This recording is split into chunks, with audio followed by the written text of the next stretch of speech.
आकाश हमारे साथ मौजूद हैं। सबसे पहले सवाल करेंगे कि जो दिग्विजय सिंह ने चुनौती दी है उसको आप किस तरीके से देखते हैं, और जो ये सवाल चुनाव से पहले उठते हैं ईवीएम के, तो क्या चुनावों के बाद भी हम ईवीएम पे विवाद देखेंगे?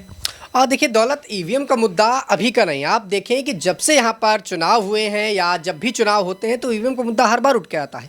चुनाव से कुछ दिन पहले और चुनाव के कुछ दिन बाद तक ये रहता है, क्योंकि जब विपक्ष पार्टी हारती है तो उसका ठीकरा फोड़ने के लिए एक मशीन की ज़रूरत पड़ती है, एक एजेंडे की ज़रूरत पड़ती है, जिसको यहाँ पर ईवीएम के तौर पर देखा जाता है। आप देखिए कि दिग्विजय सिंह ने ये बात सदन के अंदर भी रखी कि ईवीएम में धांधली होती है, आप बैलेट पेपर से चुनाव कराइए।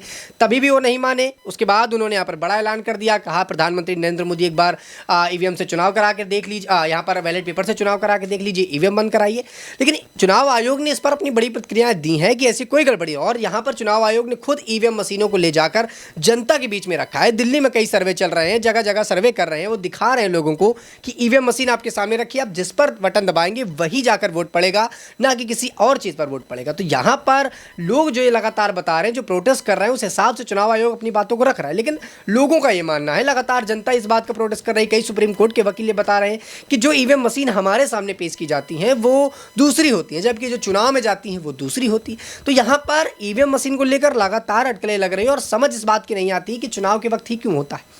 अगर ईवीएम गड़बड़ है तो बाकी के कुछ राज्य हैं वहाँ पर कांग्रेस क्यों जीतती है, और जहाँ पर कांग्रेस जीतती है वहीं ईवीएम खराब होती है, जहाँ पर कांग्रेस जीत जाती है वहाँ ईवीएम खराब नहीं होती। आप देखिए तेलंगाना जैसे जगह पर जब कांग्रेस जीतती है तो ईवीएम पर कोई सवाल नहीं उठते, जहाँ उत्तर प्रदेश, मध्य प्रदेश जैसी जगहों पर कांग्रेस हारती है तो ये सवाल उठने लगते हैं कि ईवीएम में गड़बड़ी।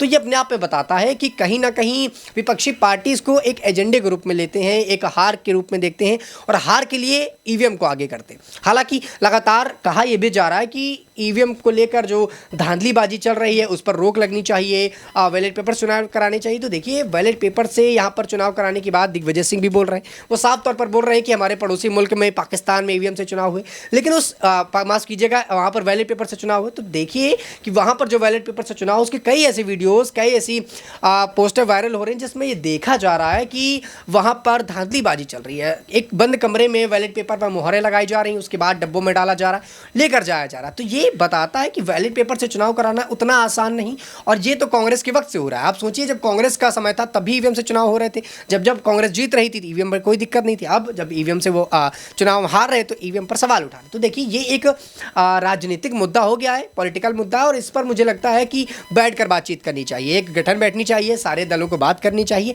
और अपनी बातों को रखना चाहिए कि आप इन मुद्दों पर हर बार क्यों सवाल उठाते हैं। सदन के अंदर जब दुनिया भर की बातें हो सकती हैं, एक दूसरे की कटाक्ष की बातें हो सकती हैं, देश में कौन नेता कितना खराब काम कर रहा है, कितने घोटाले कर रहा है, ये बातें रख सकते हैं। तो ये एक बड़ा मुद्दा है जो चुनाव आयोग से जुड़ा हुआ है, जनता से जुड़ा हुआ है और पूरे राजनीतिक करियर से जुड़ा है। तो मुझे लगता है कि इस पूरे मुद्दे पर बैठकर दोनों पार्टियों को बात करनी चाहिए, सदन में स्पीकर मौजूद रहिए, उनकी राय लेनी चाहिए, उसके बाद जो सुनिश्चित हो उस पर कार्यवाही होनी चाहिए। अगर कहीं कहीं ईवीएम मशीन पर धांधली होती है तो उसकी जांच होनी चाहिए, और जो उसके पीछे दोषी है उनको सजा होनी चाहिए। अगर लेकिन ईवीएम मशीन पर धांधली नहीं है तो यहाँ पर उस पर रोक लगनी चाहिए। देखिए बैलेट पेपर से चुनाव कराना उतना आसान नहीं जितना विपक्ष पार्टी बताता है। चुनाव आयोग खुद बता चुका है ये एक बड़ी प्रक्रिया है, और इतने जल्दी ईवीएम मशीनों को हटाना, बैलेट पेपर से चुनाव कराना, ये इतना आसान नहीं। हालांकि दिग्विजय ने इस बात की पुष्टि की है कि वो विधानसभा में जो चुनाव होने वाले हैं, अगले विधानसभा, उस पर ईवीएम हटाने की बातें कर रहे हैं, लेकिन लोकसभा चुनाव में उनका ऐसा मानना नहीं। लेकिन फिर भी विधानसभा चुनाव के बाद, लोकसभा चुनाव के बाद जब विधानसभा चुनाव होगी तभी मुझे लगता है कि ईवीएम इतनी जल्दी हटाना, बैलेट पेपर चुनाव कराना, ये एक बड़ी प्रक्रिया और इस पर एक अच्छा खासा वक्त जाएगा।